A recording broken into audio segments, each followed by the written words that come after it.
உடல் எலாம் உயிர் எலாம் உளமெலாம் உணர்வெலாம் உள்ளென எலாம் கலந்தே ஒளிமயமதாக்கி இருள் நீக்கிய காலத்தும் உதயாத்தமானமின்றே இடல் எலாம் வல்ல சிவசக்தி கிரணாங்கியாய் ஏகமாய் ஏகபோக இன்ப நிலை என்னும் ஒரு சிற்சபையின் நடுவே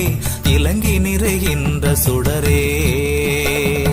கடல் எலாம் புவியலாம் கணல் எலாம் வழியலாம் ககன் எலாம் கண்ட பரமே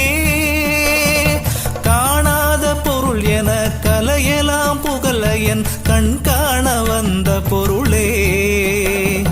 தொடல் எலாம் பெற என